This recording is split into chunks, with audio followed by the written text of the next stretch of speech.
Boa tarde, pessoal. É realmente uma satisfação grande ver a turma cheia. Minhas boas-vindas aos que estão aqui de volta, minhas boas-vindas também àqueles que estão nos encontrando pela primeira vez. O propósito desse curso é realmente atender todas as expectativas, todos os diversos tipos e níveis de expectativas que nós temos aqui, né?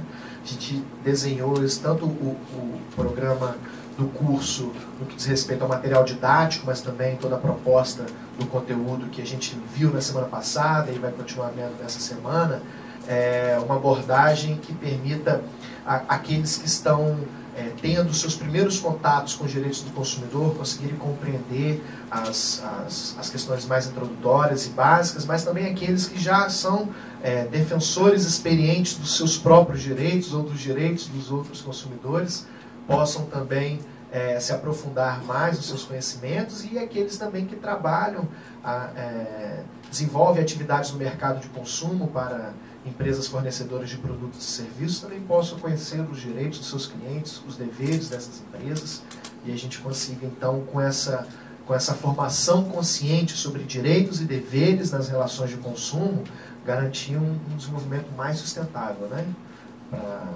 para todos. Bom, na aula passada, na semana passada, nós tivemos 2 dias de aula em que abordamos questões introdutórias sobre o direito do consumidor, conceitos das relações de consumo. No segundo dia falamos sobre questões mais técnicas relacionadas à qualidade de produtos e serviços e segurança de produtos e serviços, ou seja, o direito de que os danos, o direito do consumidor, que os danos sofridos ou prejuízos assumidos, né, em decorrência das falhas da prestação de serviço, da fabricação e comercialização de produtos, sejam reparados pelos fornecedores. Hoje e amanhã a gente tem uma carga muito grande de conteúdo. Espero que a gente consiga dar conta de todas as informações. Hoje nós vamos falar sobre, resumimos todos os assuntos em práticas abusivas. Mas em práticas abusivas nós vamos falar sobre oferta de produtos e serviços, deveres de informação, práticas ilícitas no mercado de consumo, os direitos do consumidor inadimplente, os bancos de dados e cadastros de consumidores, publicidade, oferta publicitária, oferta não publicitária, e amanhã nós vamos falar sobre contratos de consumo e vamos falar também ao final sobre os mecanismos que todo consumidor tem à sua disposição para defender seus direitos. Tá? Então vamos começar então com o tema de hoje, que nós resumimos tudo em práticas abusivas. Bom, a ideia das práticas abusivas foi iniciada em diversos capítulos dentro do Código de Defesa do Consumidor para um controle sobre as estratégias de marketing, as estratégias de mercado, que sempre estiveram à disposição dos fornecedores de produtos e serviços, mas com o passar do tempo, algumas dessas posturas se mostraram muito abusivas, exageradas, ou seja, aquela liberdade que todo fornecedor, toda empresa possui de criar estratégias de relacionamento com seus clientes, criar estratégias de lançamento de produtos e serviços, de divulgação das suas atividades, por via das vezes se mostrou abusiva e, portanto, ilícita, porque muito exagerada no aproveitamento da vulnerabilidade do consumidor. Passaram, então, a ser proibidas, expressamente proibidas, diversas dessas práticas, e aí nós vamos tratar elas dentro de um pressuposto grande, né, um pressuposto maior, que é o controle sobre o abuso de direito. O que é o abuso de direito? O abuso de direito, de acordo com o Código Civil Brasileiro, é um ato ilícito. A ideia de abuso de direito significa, primeiro, que é uma pessoa exercendo aquilo que ela acha que é o direito dela, exercendo uma determinada liberdade, né? Os fornecedores, então, eles estão pautados num direito que toda empresa tem, que todo prestador de serviço, todo vendedor de produtos, todo empresário ou todo profissional liberal tem na sua atuação no mercado, que é a livre iniciativa. É um direito constitucional, é um direito fundamental, tanto do cidadão como das empresas, de exercer livremente suas atividades no mercado. A liberdade de poder criar produtos e comercializá-los aos aos seus clientes, de criar novas ideias para novos serviços e disponibilizar para as pessoas interessadas, fazer uma estratégia de marketing para conseguir divulgar o seu produto, criar uma publicidade, fazer promoções. Então, todo fornecedor de produtos e serviços ele está amparado por um direito de liberdade, que é a livre iniciativa. Entretanto, a gente sabe que toda vez que nós temos uma determinada liberdade, ela está limitada. A minha liberdade de fazer o que eu quero fazer, o que eu posso fazer, ela está limitada no direito do próximo, né? Aquela premissa que, na verdade, é praticamente um ditado popular, mas é um princípio jurídico básico, fundamental, de que o meu direito termina quando começa o seu, é um pressuposto fundamental dos direitos que nós temos em qualquer parte do mundo. Todos têm que ter a sensação de uma liberdade de poder fazer aquilo que ele acha conveniente, desde que essa liberdade ela não incomode e não significa um prejuízo para outra pessoa, porque todos têm que ter liberdade. Então, as liberdades, os direitos de todas as pessoas, de todos os cidadãos, de todas as empresas, elas encontram, obviamente, limites no direito do outro. Então, a livre iniciativa é, obviamente, um direito que todos os fornecedores têm, uma liberdade de exercer suas atividades como acharem mais conveniente, mais interessante para o seu desenvolvimento. Ela é, obviamente, um direito que sofre suas restrições, sofre seus limites. E, no nosso caso, toda livre iniciativa ela está limitada pelos direitos expressamente previstos nas normas, direitos dos consumidores. Né? Então, a livre iniciativa ela vai encontrar essa limitação, né, em princípios, em determinados princípios que vão significar direitos e instrumentos de defesa dos consumidores. O abuso de direito, então, é todo o exercício de direito, toda vez que uma pessoa está exercendo, acha que está exercendo o direito seu, mas acaba ultrapassando certos limites. Que limites são esses? Os limites postos pelo Código Civil Brasileiro, a boa-fé, os fins econômicos e sociais de toda atividade e os bons costumes. Esses princípios gerais são limitadores dos direitos de todas as pessoas, cidadãos e empresas. Então, o abuso de direito é o exercício ilícito de um direito que ultrapassou os princípios gerais da boa-fé, da finalidade social, dos contratos e dos serviços e dos costumes. Agora, esses princípios eles são muito subjetivos. Por exemplo, o que é a boa-fé? O que é agir de boa-fé? Boa-fé sempre foi algo bastante subjetivo, né? O que pode ser uma conduta de boa-fé para mim, pode ser para você uma conduta de extrema má-fé. Contar mentira, para mim, às vezes, é possível. Não é nenhum pecado. Para você, é uma coisa monstruosa. Esconder uma informação que você precisa, eu escondo ela porque senão você vai estar numa posição melhor do que eu, para mim é uma estratégia normal, faz parte dos negócios, eu posso achar isso que é tranquilo, permitido, não tem problema nenhum. Eu, numa negociação com você, não te dou todas as informações, com medo de você talvez não escolher o meu produto ou o meu serviço, então eu escondo alguma coisa. Para você isso é uma violação, uma lesão, porque está induzindo você a um péssimo negócio. Então não é nada solidário, não é nada leal, não é transparente. Costumes também, o que são bons costumes numa sociedade tão plural, tão diversa como a brasileira? Formada por diversos valores culturais, valores religiosos e familiares tão distintos. O que significa um costume de toda a sociedade brasileira que tem que ser utilizado como padrão? O que seria uma finalidade social de uma empresa? Qual é a finalidade social de um contrato? Eu posso achar que a finalidade social da minha empresa é lucrar, é ganhar muito dinheiro. Você pode achar que não, a sua finalidade social é respeitar os empregados, é respeitar a comunidade local, respeitar o meio ambiente, respeitar os seus consumidores. Bom, então esses princípios que são limites dos direitos e limites dessa livre iniciativa, eles são, de certa forma, muito subjetivos e um pouco obscuros.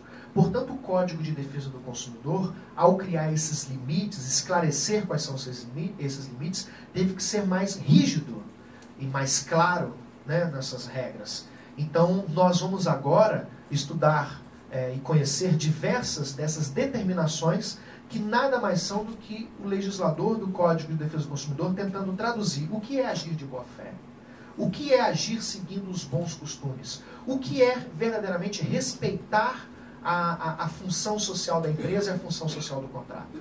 Então hoje nós vamos nos dedicar a isso, a ver os diversos exemplos de regras que o Código de Defesa do Consumidor tenta nos explicar o que são esses limites. O principal deles, o mais importante, com certeza, é a boa-fé, o princípio da boa-fé. Antes do Código de Defesa do Consumidor, nós já falávamos na doutrina jurídica, dentro dos tribunais, nos estudos dos direitos, que todas as pessoas dentro do contrato têm que agir de boa-fé. Ou seja, eu, quando assinar um contrato com você, tenho que estar pautado num sentimento de boa-fé. Mas eu volto a dizer, o que é agir de boa-fé dentro de uma sociedade tão plural, tão diversa como a nossa? Como que um juiz vai exigir que uma outra parte haja de boa-fé, se é até difícil explicar o que é boa-fé? Como condenar ou punir uma empresa que não agiu de boa-fé ou agiu de má-fé, se é difícil explicar isso? De uma forma ou de outra, o legislador, os autores do projeto do Código de Defesa do Consumidor, não se amedrontaram e não ficaram desconfortáveis com essa polêmica que eles iam criar. Expressamente determinaram que todo fornecedor, por escrito, está expressamente previsto no nosso Código de Defesa do Consumidor, em vários artigos, e nós vamos estudar vários deles hoje, e determinou expressamente que todo fornecedor deve agir de boa-fé na sua relação com seus consumidores. E aí o nosso desafio, então, é tentar entender o que é essa determinação de boa-fé. Mas a gente consegue explicar. Olha, quando eu digo que o meu amigo ou meu vizinho é uma pessoa que age de boa-fé, o que eu estou querendo dizer com ele? Digamos que o meu vizinho, meu amigo, está sendo acusado pelos outros colegas, pelos nossos pares, de ser uma pessoa que não age de boa-fé. Olha, Igor, o seu amigo que você tanto defende, que anda com você, ele não é uma pessoa que age de boa-fé, não. Você não deveria se iludir com ele. O que se quer dizer com isso? Porque isso é uma palavra que a gente usa demais, né? Na educação dos filhos, né, os pais sempre falam: eu quero que você seja uma pessoa de boa fé. Se você for uma pessoa de boa fé, mas o que é ser de boa fé? A gente consegue imaginar? Conseguimos imaginar. Boa fé é honestidade. Boa fé é agir corretamente, seguindo aqueles valores, aqueles costumes que todos nós sabemos que devem ser preservados. Quando eu quero que alguém age de boa fé comigo, eu estou querendo que essa pessoa seja transparente comigo, seja honesta, pense em mim também, não pense só nele, não seja egoísta, seja leal, seja solidária com as minhas vontades, com os meus sentimentos, né? Se preocupe não só consigo mesmo, mas se preocupe comigo, não seja egoísta, então. Isso é agir de boa fé. Nós nos aproximamos das pessoas para fazer amizade, em relacionamentos. A mulher procura um homem, o homem procura uma mulher num relacionamento para construir uma família, sempre buscando transparência, solidariedade, lealdade, boa fé.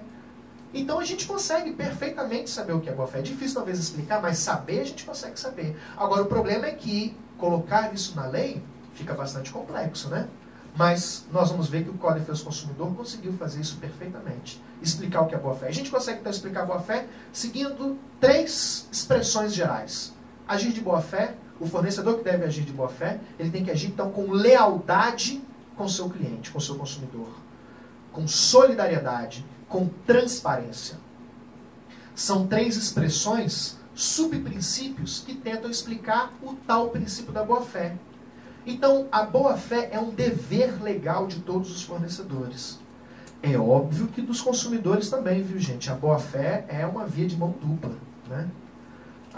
O Código de Defesa do Consumidor ele não existe para proteger pessoas consumidoras que agem de má-fé, tentando tirar vantagem das regras que tentam protegê-la. Então a boa-fé é uma via de mão dupla. Mas considerando, porque a gente tem sempre que lembrar qual que é o pressuposto, qual que é a consideração do Código de Defesa do Consumidor, que as pessoas consumidoras estão sempre em relação, numa situação de desvantagem perante os fornecedores, é óbvio que o Código de Defesa do Consumidor, que eu já falei para vocês, só estabelece deveres para os fornecedores e direitos para os consumidores, lembrou apenas de registrar quais são os deveres de boa-fé dos fornecedores. É isso que nós vamos estudar.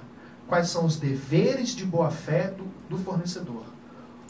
Ou seja, quais são os limites da liberdade que os fornecedores têm no seu negócio. E o primeiro que eu queria destacar agora é o princípio da transparência. Antes disso, vamos tentar entender os três, mas nós vamos destacar mais essa explicação da transparência como uma conduta de boa-fé. Lealdade significa ser, obviamente, honesto com aquele seu parceiro comercial, com o seu cliente, então, no que diz respeito, no que significa respeitar os interesses, respeitar as vontades do consumidor. Ser leal a ele é a mesma lealdade que a gente espera dos nossos amigos, estar sempre comigo, ou seja, sempre pensando em mim, sempre interessado no que eu interesso.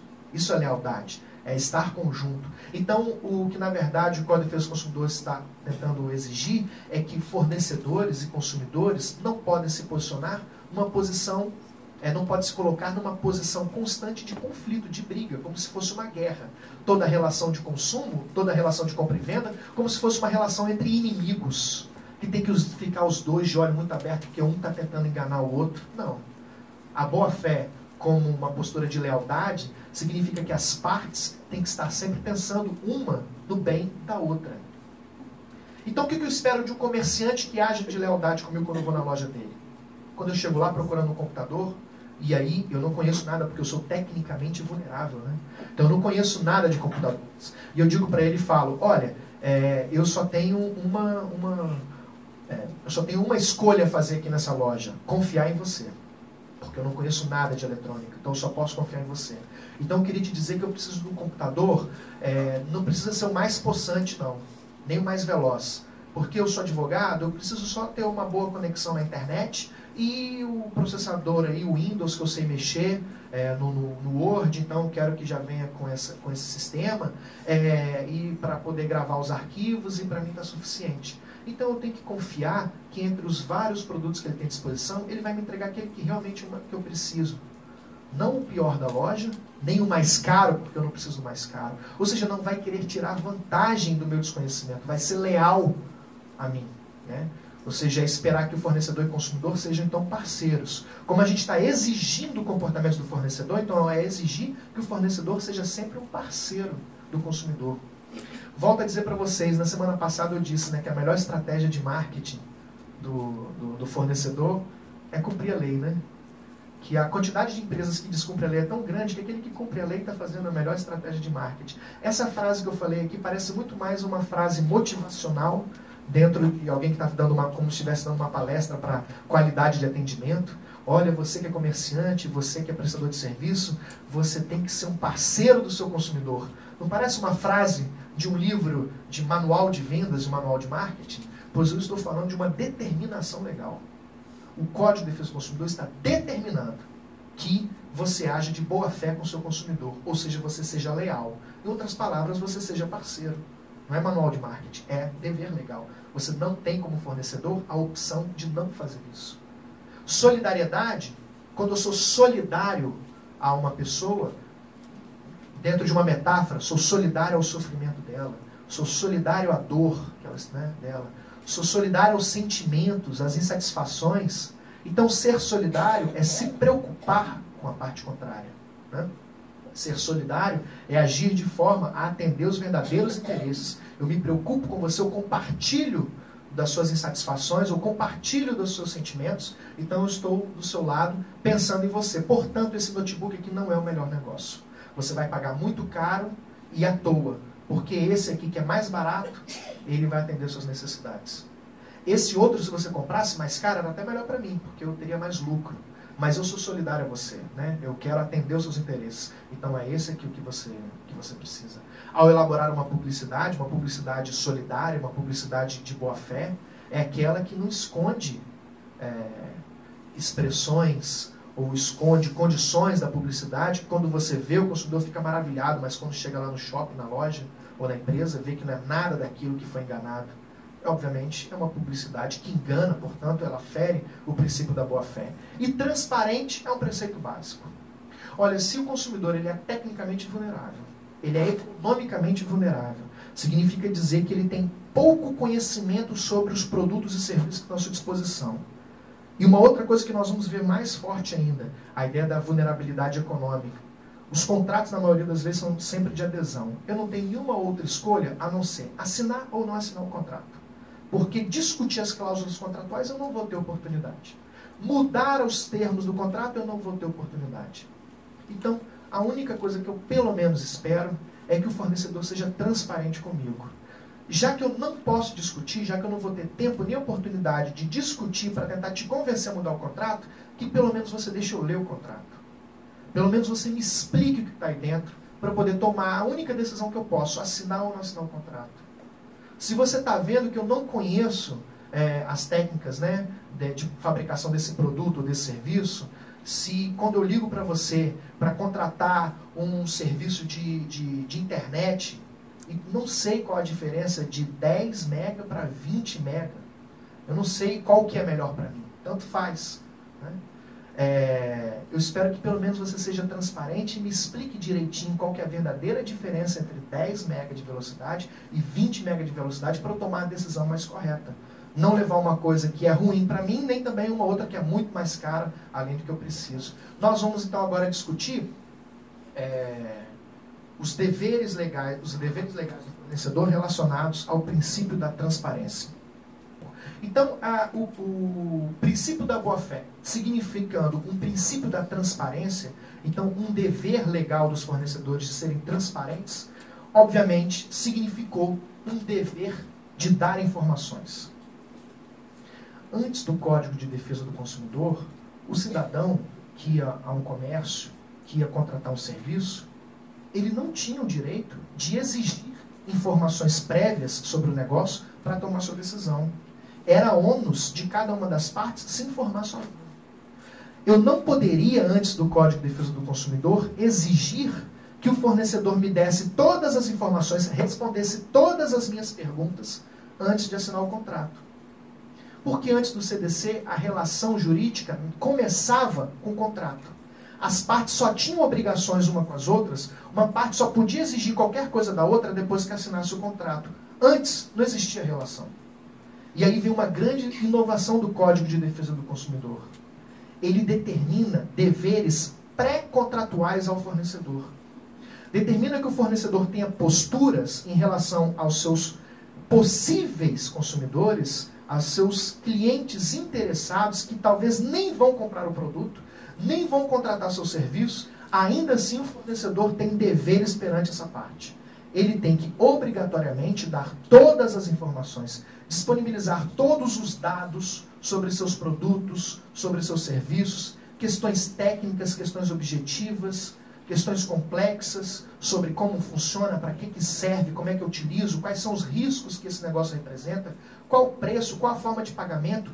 Toda e qualquer informação sobre o negócio, sobre o produto e serviço, passa a ser um dever legal do fornecedor transmitir. Obviamente, um direito de todo cidadão brasileiro de exigir essas informações, ainda que ele não vá comprar. Então eu posso muito bem chegar em qualquer loja e dizer, olha, não vou comprar nada. Vim aqui só para ver, mas por favor, me dê todas as informações sobre isso, sobre aquele. Estou dizendo que não vou comprar, mas eu quero as informações. Porque a informação por si só é um direito gratuito, inclusive. É gratuito. Um fornecedor jamais pode cobrar por qualquer tipo de informação, mesmo que ele não vai efetivar aquela venda. Essa é talvez o maior instrumento de defesa o maior instrumento de defesa que o consumidor tem para que a sua vulnerabilidade não signifique realmente uma armadilha. Ao mesmo tempo, é excelente para o mercado, o desenvolvimento do mercado econômico. Porque na medida em que os consumidores eles têm acesso prévio a qualquer informação sobre qualquer produto e serviço, ele consegue pesquisar. Ele consegue pesquisar para escolher aquilo que melhor lhe atende. E concorrência é a melhor coisa do mundo para um mercado forte, sustentável. Se os fornecedores passam a ter que concorrer acirradamente, rigorosamente, disputar o mercado com seus concorrentes, com uma disputa obviamente saudável, mas uma disputa muito acirrada, Isso é bom para as pessoas, que obviamente terão sempre produtos e serviços mais acessíveis e de melhor qualidade, como também fomenta a economia, porque obviamente todo mundo vai ter interesse de contratar os serviços e comprar. Então vai desenvolver, obviamente, o negócio. Então esse direito de informação e esse dever, obviamente, pelo contrário, de informação, ele significa não só um instrumento importantíssimo de defesa das pessoas, como também significa um instrumento de fortalecimento da economia. Esses deveres de informação, nós vamos visualizar dois objetivos principais dele. O primeiro, garantir então a liberdade de escolha para os consumidores. E não existe, como eu falei para vocês, coisa mais importante, duas das coisas mais importantes do ordenamento jurídico. São dois os maiores objetivos de um conjunto de leis em qualquer lugar. Garantir a vida e a liberdade dos indivíduos.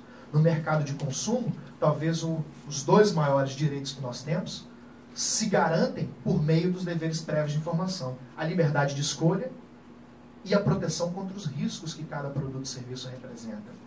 É só com acesso às informações prévias que eu posso exercer um direito fundamental, um direito humano de todos os indivíduos dentro do mercado de consumo. A liberdade de escolher aquilo que é melhor para você.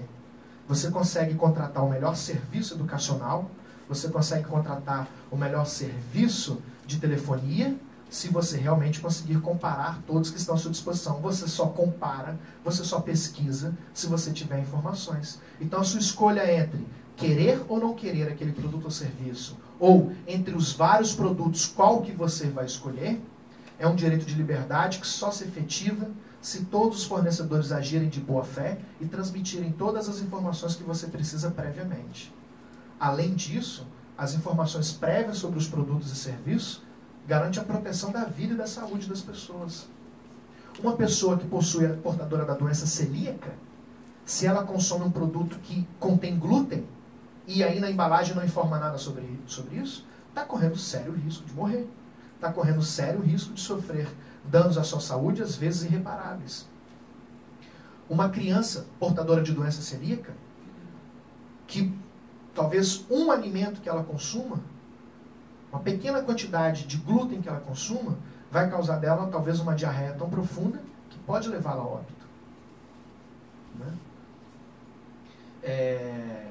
Pessoas que também são diabéticas não podem consumir açúcares ou qualquer outro produto cujo seu organismo pessoal tem alguma intolerância, será salvo simplesmente se o rótulo informar quais são as características e os componentes principais desse produto. Um fabricante de medicamento que não informa quais são os efeitos colaterais, quais são as pessoas que não podem consumir e quais as condições em que deve ser consumido, se essas informações são escassas, são difíceis de ser compreendidas, não são ostensivas, não são legíveis, pode obviamente causar morte ou danos à saúde de difícil reparação às pessoas. E vários outros instrumentos, por exemplo, coisas mais simples, como utilizar um inseticida, como utilizar um agrotóxico, como utilizar um produto de embelezamento. Se as informações não forem transmitidas da forma mais correta, coloca em risco a saúde e segurança dos consumidores. Então veja, não estou falando de uma coisinha simples, que se o fornecedor esquece de dar informação, vamos tolerar, né? Não foi a intenção dele prejudicar a vida, não foi a intenção dele prejudicar o patrimônio desse indivíduo, foi só um lapso. A boa-fé dentro do direito do consumidor, como vocês vão poder compreender melhor na leitura do material didático, é a chamada boa-fé objetiva. Por que boa-fé objetiva? Para nos lembrar que aquele sentimento, aquele valor de boa-fé que nós conhecemos até então, que é muito subjetivo, não vai ser encarado por nós de uma forma tão variável.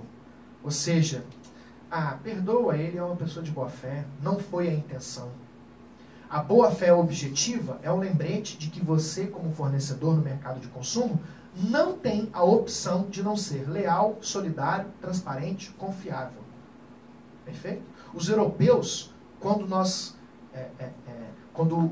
os brasileiros registraram dentro do Código de Defesa do Consumidor o dever legal de agir de boa-fé e chamou isso de boa-fé objetiva, os europeus se assustaram, riram. Vocês são loucos? Como assim boa-fé objetiva? É um contrassenso, é uma contradição. A boa-fé sempre é subjetiva. Sempre é algo que varia de acordo com a consciência de cada um. Como vocês colocam isso numa lei para depois exigir e ainda chamam de boa-fé objetiva? Na verdade, é a boa-fé dentro da tal responsabilidade objetiva que nós estudamos na semana passada. Aquela responsabilidade que todo fornecedor tem sobre os seus produtos e serviços, que se houver qualquer falha, se provocar qualquer dano, responderá ao fornecedor sem a gente pensar se ele teve a intenção ou não teve a intenção. Se ele agiu com culpa, se foi sem querer, né? Qual a razão do problema causado? A responsabilidade objetiva é você vai responder porque o risco do negócio é seu. Não quero saber qual foi a sua intenção. É a mesma ideia, então, em exigir uma boa-fé objetiva. Eu estou exigindo que você transmita as informações e não quero saber quais são as suas intenções. Então, eu, como consumidor, não preciso conhecer você, preciso ser seu amigo como fornecedor, para esperar de você um comportamento confiável, solidário. Porque a lei me garante isso como direito. Você tem um dever de se preocupar comigo. Você tem um dever de estar ao meu lado. Então você tem um dever de me transmitir essas informações. Eu quero e eu exijo que você me apresente essas informações. Porque, inclusive, ela pode invalidar o contrato se não for transmitida devidamente. Então vamos ver hoje quais são as consequências de não transmitir as informações. Mas de que informações nós estamos falando também? Né? As informações, o conjunto de informações que obrigatoriamente tem que ser transmitidos aos consumidores, nós chamamos de oferta. Né? O que é oferta? Oferta é toda comunicação que se realiza entre fornecedores e consumidores. Essa comunicação ela tem um mínimo obrigatório, porque, como eu disse a vocês, o fornecedor tem um dever legal de transmitir todas as informações sobre os seus produtos e serviços. Então, ele obrigatoriamente não pode ser um indivíduo, uma empresa silenciosa, muda, porque essa comunicação é obrigatória. E o conjunto de informações, então, que são transmitidos dentro dessa comunicação, ou seja, toda a relação de diálogo, de conversa, de apresentação de dados, nós vamos reunir numa expressão chamada oferta. Oferta, então, para nós no direito do consumidor, não é sinônimo de promoção, tá bom, gente? Oferta é sinônimo de oferecer. Oferecer produtos e serviços. Ofertar produtos e serviços, então, é disponibilizar os bens de consumo, produtos e serviços, acompanhados de todas as informações necessárias para que as pessoas tomem a decisão se querem aquilo ou não, se precisam, se satisfazem com aquela coisa ou não, para que possam tomar uma decisão consciente. Então essa oferta, essa comunicação, ela obedece um mínimo obrigatório de informações.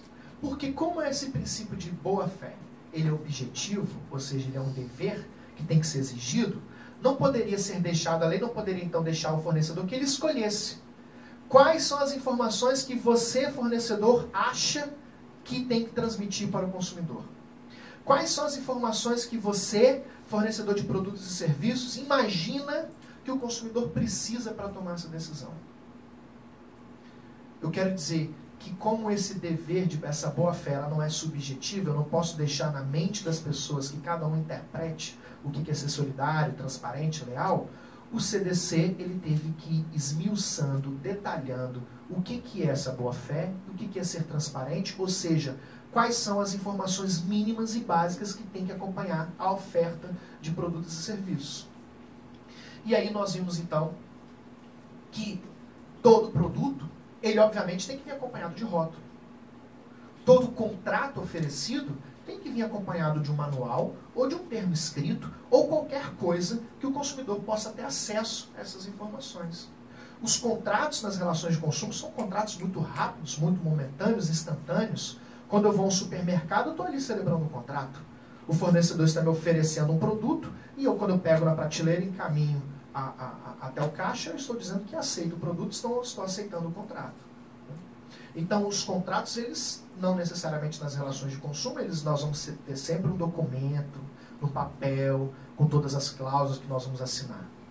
Mas, de uma forma ou de outra, as informações têm que ser transmitidas. Mesmo que seja um contrato que eu faço por telefone, de uma compra de um anúncio que eu estou vendo pela televisão, de uma promoção, e pego o telefone para ligar, ou um serviço de internet, que eu ligo para a empresa fornecedora e por telefone eu me comunico. Não vai ter, obviamente, um contrato assinado, talvez, pelas partes antes delas combinarem, mas, obviamente, em algum lugar as informações obrigatoriamente têm que estar transmitidas, porque senão aquilo não vale de nada. Sem as informações, o contrato não tem validade. Ele pode ser rescindido e anulado, então, pelo consumidor. Então, por exemplo, no que diz respeito à oferta de produtos, a partir do Código de Defesa do Consumidor, todo produto tem que vir com rótulo. Produto sem rótulo não obedece o mínimo dos deveres de boa-fé. Eu não tenho ali as informações mais básicas que eu preciso. Quais são essas informações? As características, para que serve, como funciona, quais são seus objetivos, as qualidades, qual a quantidade que tem dentro desse produto que eu estou levando, de que é feito, a composição é importantíssima para preservar a saúde das pessoas, numa escolha consciente, ou no mínimo, talvez não afete a saúde da pessoa, mas afete uma liberdade dela de escolher aquele produto que é mais adequado aos seus ideais. Até hoje não se sabe, né, se os produtos geneticamente modificados, os transgênicos, vão causar mal à saúde das pessoas a longo prazo ou não. Ninguém sabe. Talvez só no futuro longo que nós vamos saber se os transgênicos, se os produtos feitos a partir de células geneticamente modificadas, causam ou não risco à saúde e à vida dos seus consumidores.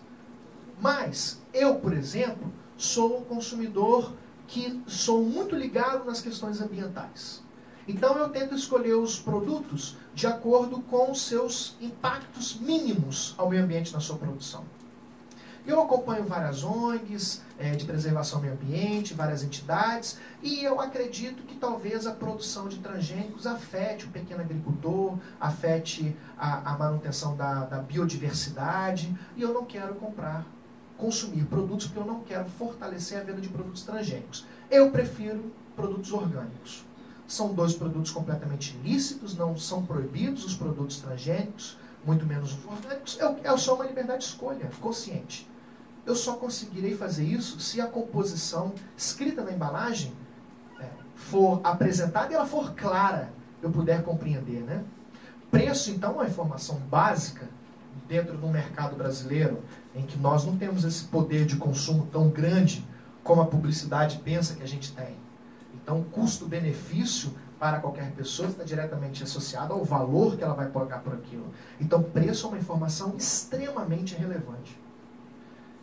Quais são as garantias, qual a durabilidade esperada, o prazo de validade dos produtos não duráveis, quem fabricou, onde fabricou, na medida em que eu quero poder reclamar depois com essa empresa, ou talvez processá-la se o produto estiver estragado, quais são os riscos que ele apresenta e qualquer outra informação necessária, específica sobre cada produto e serviço, para que o consumidor tome uma decisão. Então isso aí é um rol meramente exemplificativo. Esse é o mínimo de informações.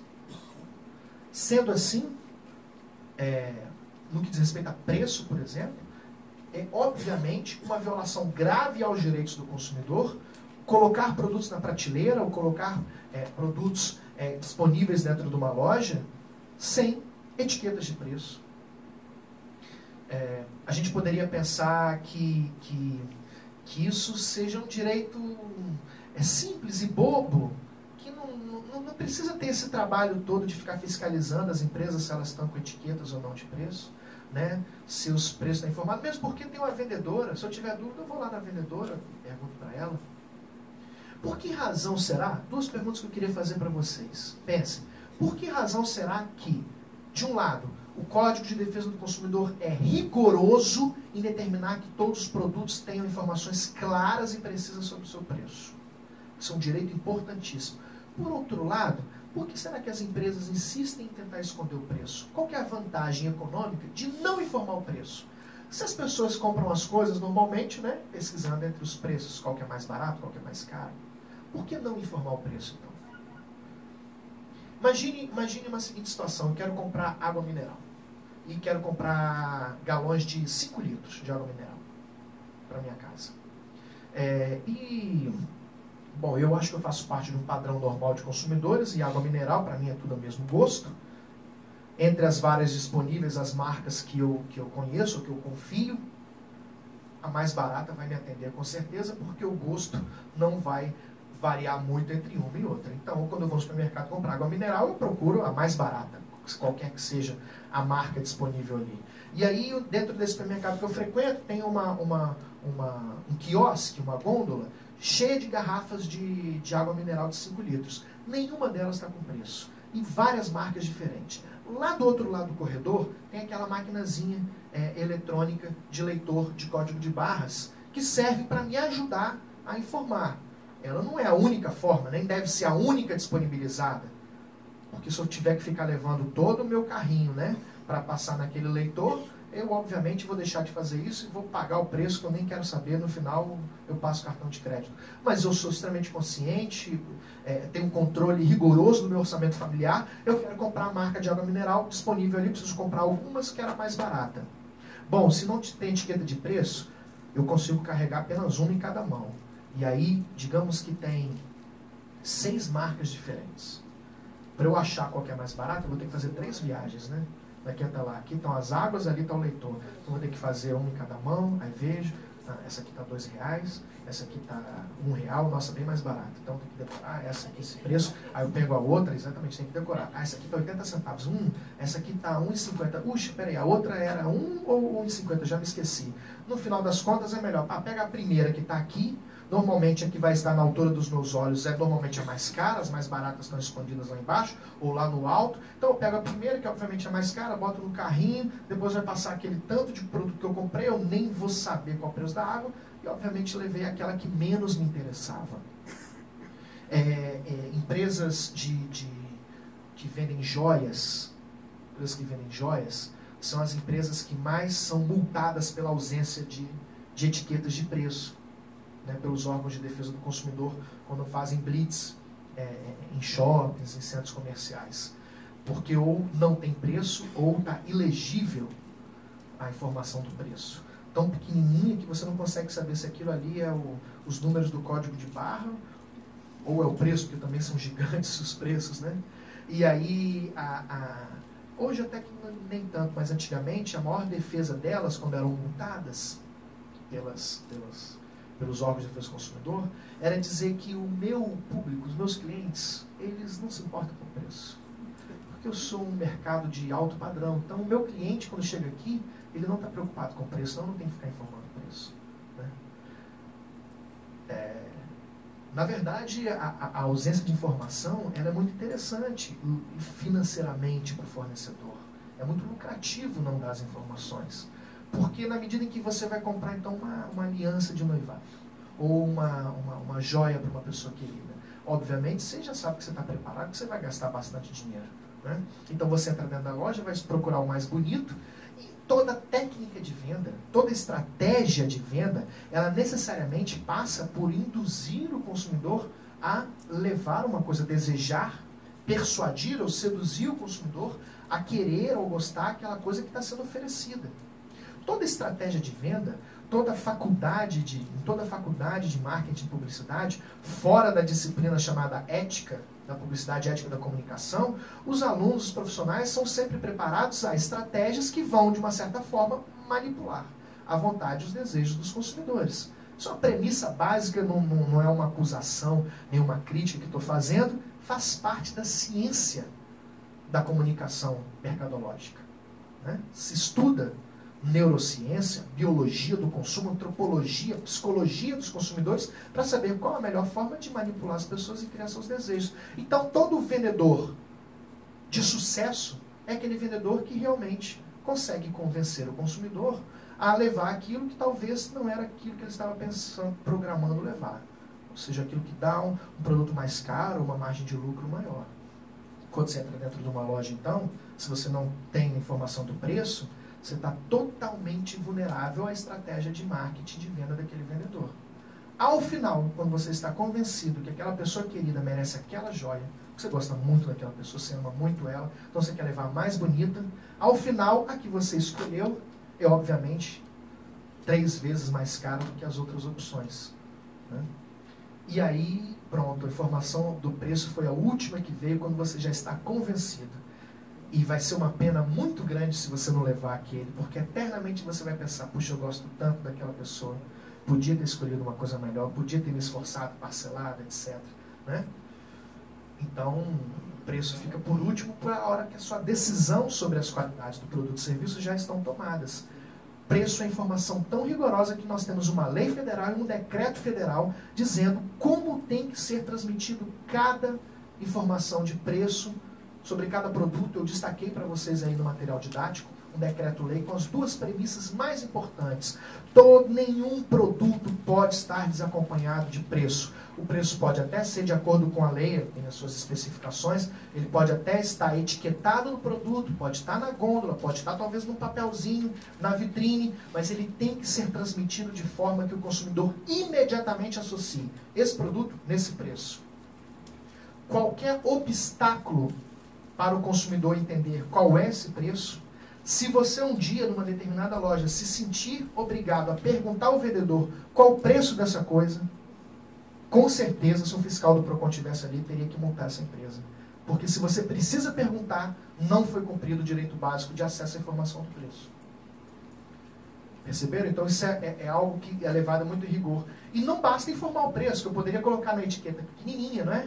Não basta colocar a composição ou os riscos de forma quase que legível em letras transparentes, ou em inglês, ou em linguagem técnica que é inacessível aos consumidores vulneráveis. Obrigatoriamente as informações, elas têm que ser corretas, ou seja, verdadeiras, transmitir a verdadeira impressão sobre o produto e serviço, clara no sentido de que não gere dúvidas, né? Precisa, que é aquilo que você imediatamente entende, não gera dúvidas, não precisa perguntar nada, é preciso. O preço é esse, já entendi. Ele é feito disso, serve para aquilo, entendi no mesmo momento. Ostensiva, ou seja, destacada, letrinhas minúsculas e legíveis, é a mesma coisa que não ter informado. E, obviamente, legível. Né? Ostensivo no que diz respeito ao tamanho da letra. Obviamente que produtos pequenininhos vão ter a letra pequena, mas ainda assim tem que se virar e dar um jeito de que o produto seja acompanhado de informações ostensivas e, obviamente, legíveis. O que fazer, uma dúvida que talvez pudesse surgir entre vocês, é o que fazer quando estou, então, dentro do supermercado e vejo que o produto está sem preço? Qual o direito que eu tenho? Levar de graça o produto porque está sem preço? Nós não temos um direito expressamente previsto, e claro, de obter algum benefício ou alguma vantagem quando a informação não é transmitida. Na verdade, o melhor mecanismo é as atuações dos órgãos fiscalizadores que punirão essa empresa para que a coletividade de consumidores não caia em enganos, não seja lesada. Mas, como nós vamos ver na aula de amanhã, nos contratos que celebramos, se as informações não forem claras, não forem precisas, não forem legíveis, eu, como consumidor, não estou vinculado àquelas cláusulas que eu não entendi, ou que eu não conheci. Então, se eu contratei um determinado serviço de telefonia, de internet, e nesse serviço, nesse contrato, tem uma cláusula lá de fidelidade, que naquele preço que você está pagando, você está recebendo um desconto, porque você tem que obrigatoriamente ficar 1 ano vinculado. Se você desistir desse contrato, ou quiser cancelar porque não te interessa mais, dentro de 1 ano, você tem que pagar uma multa, às vezes uma multa alta, que até desestimula você desistir e você acaba então ficando 1 ano. Tá tão alta que essa multa não vale a pena, né? Melhor você ficar o resto do ano. Só que na maioria das vezes, muitas das vezes, esses contratos são celebrados por telefone, né? Você pergunta qual que é o preço, eu quero a velocidade X, eu quero esse plano tal. Qual que é o preço? O preço é X. É esse? Como é que faz para pagar? Débito em conta ou em boleto? Eu quero débito em conta. Fechado? Fechado. O cara vai amanhã na sua casa, vai instalar e está tudo resolvido. Ok. E cláusula de fidelidade, multa, não me informaram, e eu não sou obrigado a perguntar. Aí daqui a 6 meses, já não estou mais satisfeito, quero cancelar, quero mudar de operadora, ligo para lá e falo, não, mas no seu contrato tem uma multa por conta do prazo de fidelidade de 1 ano. E faz só 6 meses você está usando. Para cancelar tem que pagar a multa. Olha, mas eu não sabia disso. Não sabia, mas está no contrato, meu senhor. Sim, mas eu não fui informado. Não foi informado porque não perguntou, mas está lá no contrato. Toda informação não transmitida é informação inexistente. E nenhum consumidor está vinculado a cláusulas que podem até existir, pode estar no contrato, mas que ele não teve prévio conhecimento. Então, no meu caso específico, eu vou exigir, olha, minha senhora, por favor, cancele agora, porque essa cláusula de fidelidade e essa multa são desconhecidas, eu não tinha a obrigação de perguntar, é você que tem o dever de agir de boa fé. Então é você que tem que me informar? Sim, mas foi informado, então prova, porque o dever é seu, não é meu. Prova que você informou. Você tem a prova, você me informando? Você tem a gravação da ligação? Você tem um documento assinado por mim? Não, não tem.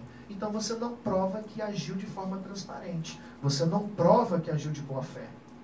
Você não prova que cumpriu o seu dever de informação. Sendo assim, essa cláusula não existe para nós. Então eu quero cancelar, e se eu for obrigado a pagar, como nós vamos ver ainda hoje, se eu for obrigado a pagar qualquer coisa que eu não tenho obrigação de pagar, eu tenho direito então a restituição em dobro.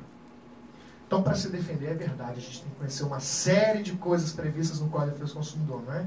Estamos aqui para isso, para juntar todas as pecinhas, para a gente entender. Mas estou dizendo isso para vocês, para ressaltar a importância das informações prévias. Informação não prestada, ou prestada de forma difícil de compreensão, ou muito obscura, elas não existem.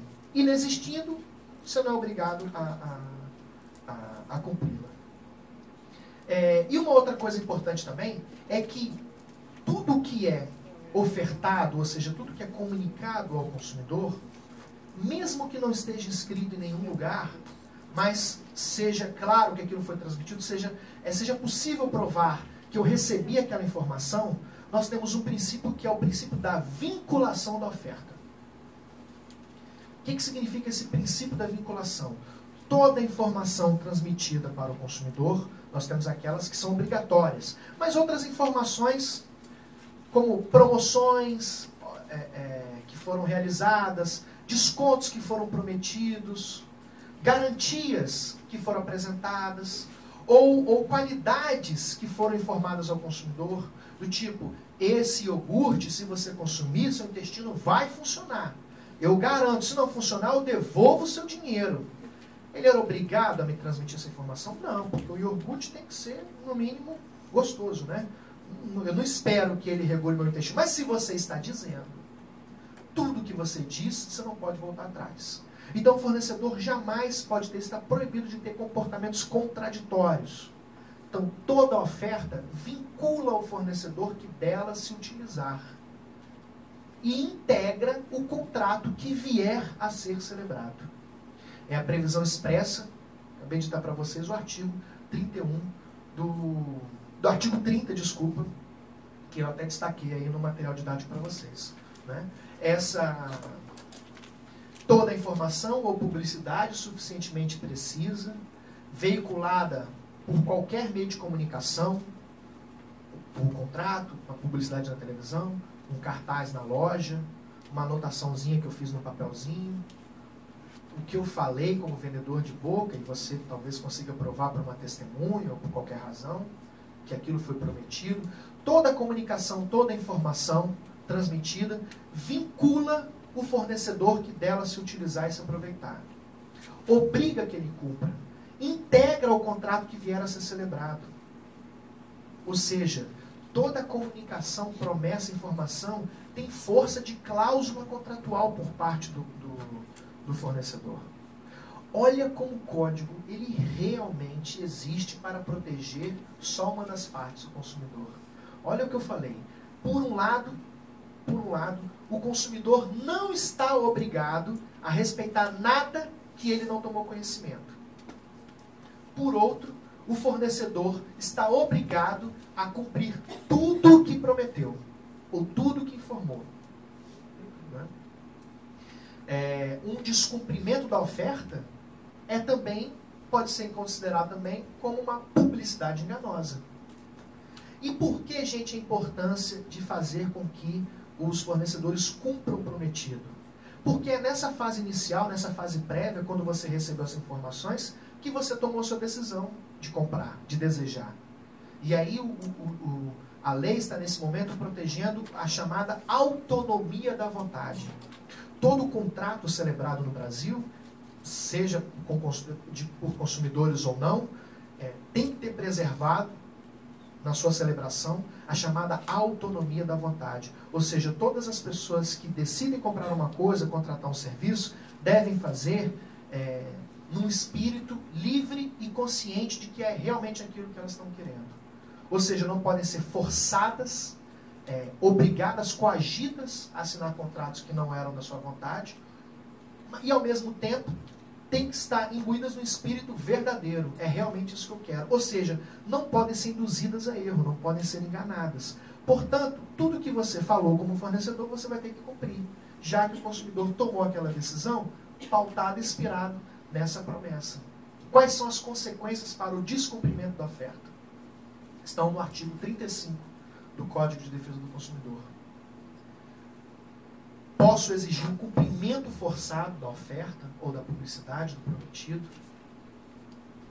Posso exigir que então me entregue outro produto, me preste outro serviço equivalente, já que esse que você me entregou, você me falou que essa não tem a publicidade então do iogurte que vocês conhecem, que nós garantimos, nosso iogurte faça o intestino funcionar. Se ele não funcionar, nós devolvemos o seu dinheiro, né? Não é o prometido. Essa segunda parte é desnecessária.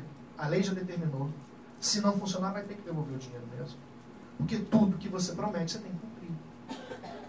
Você não precisava prometer isso. Poderíamos então pensar, veja como eu disse, a melhor estratégia de marketing é o cumprimento da lei. Não está fazendo nada a não ser respeitar a lei. Teria que devolver o dinheiro mesmo que não prometesse. Na medida em que, se você está dizendo que, olha, meu iogurte ele tem esse objetivo, ele faça o intestino funcionar em tantos dias. Ponto. Não precisa me dizer que devolve o meu dinheiro, não, porque se eu utilizá-lo conforme você está me indicando, conforme o rótulo indica, a publicidade indica, e ele não prestar para isso, o Código de Defesa do Consumidor, no artigo 35, já tinha dito. Rescisão do contrato como uma das opções, obviamente devolução da quantia paga, inclusive todas as perdas e danos. Ou, esse aqui não funcionou, então, por favor, me dê um iogurte aí que funcione, porque o meu intestino continua preso. Né? Posso falar de coisas simples, né? Um iogurte que funciona, mas posso falar de coisas sérias, coisas de alto prejuízo, como, por exemplo, empreendimentos imobiliários. Estou andando pelo Rio de Janeiro, e ali na Barra da Tijuca, parece que não para de crescer aquele lugar, né? Desde os anos 70 que constrói, ainda tem lugar para construir.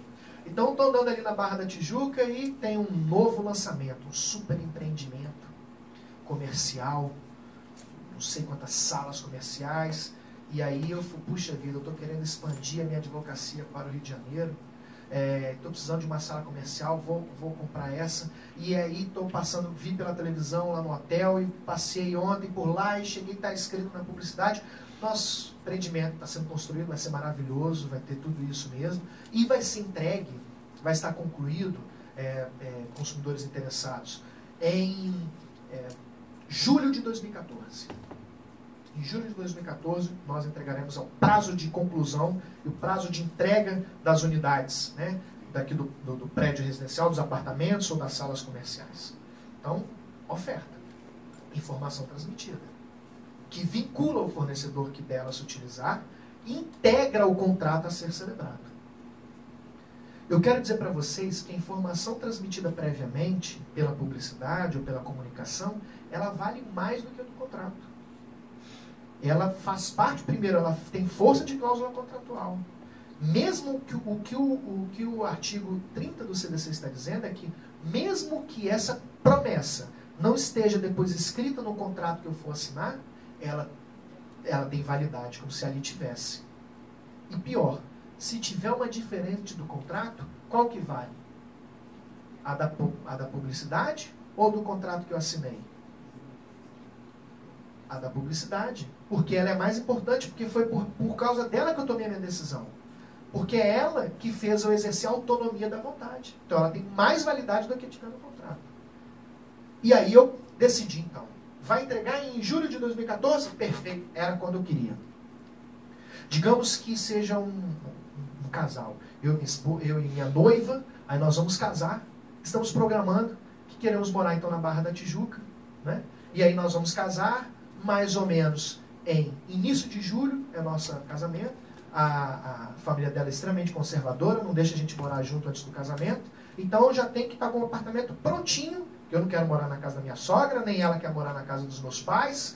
Então eu quero comprar um apartamento para... Voltou da lua de mel, tem que estar prontinho, mobiliado, os móveis, os presentes, tem que estar tudo lá dentro, arrumadinho, para a gente poder então iniciar nossa vida 2. E aí vai ficar julho, eu chego para ela e falo, meu amor, olha, achei nosso apartamento.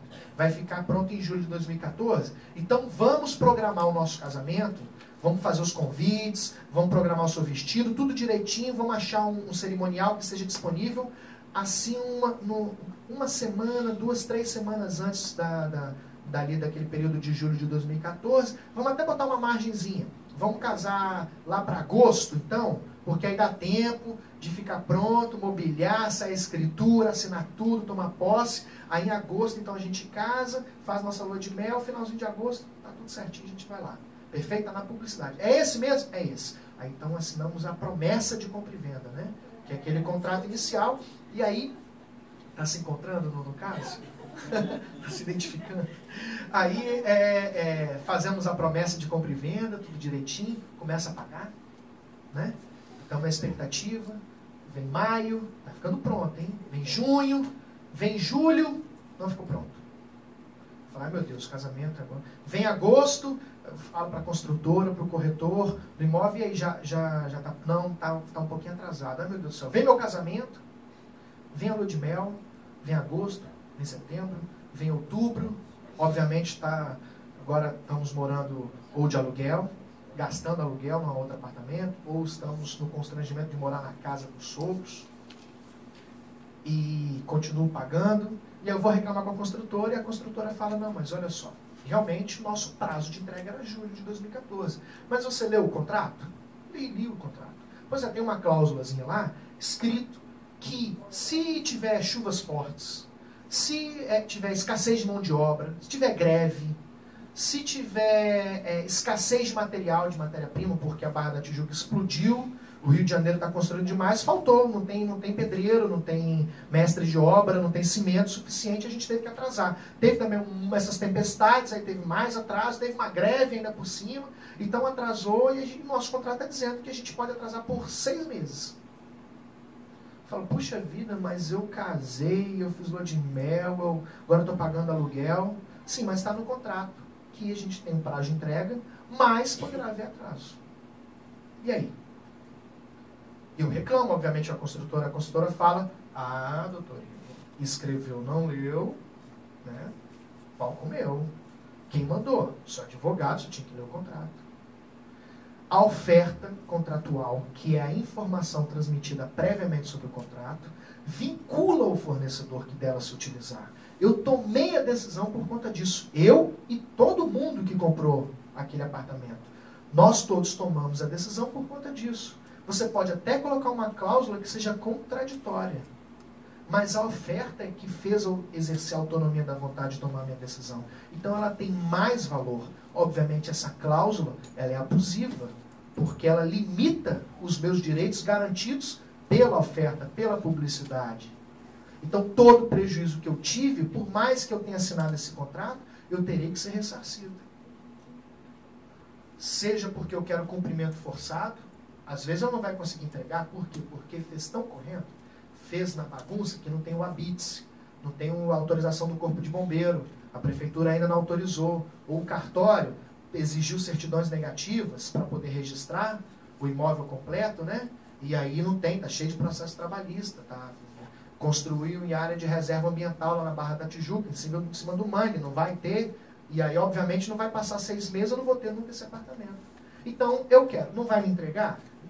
As 3 opções, a escolha do consumidor. Então me arrume um outro apartamento a ser entregue agora, nas mesmas condições, no mesmo preço, no mesmo patamar, na mesma qualidade, E se não tiver, eu estou dando as opções, e minhas opções são minhas, viu, fornecedor? Então, rescinde o contrato, me devolve tudo que eu paguei, me dá todos os aluguéis que eu gastei, uma indenização por danos morais, por me fazer morar na casa da minha sogra, do meu sogro, ou da minha esposa, moravam direitos iguais, né? Ou por minha esposa ter morado na casa das sogras, e toda expectativa frustrada, porque eu não comprei uma coisa, eu comprei um lar, eu comprei o local onde iniciar a vida com a minha esposa, e essa frustração é muito grande para mim e para ela, e eu quero uma indenização por danos morais. Quis dar esse exemplo para vocês, para dizer que o problema pode ser pequenininho, né? Como pode ser um problema de grandes proporções quando a oferta não é cumprida.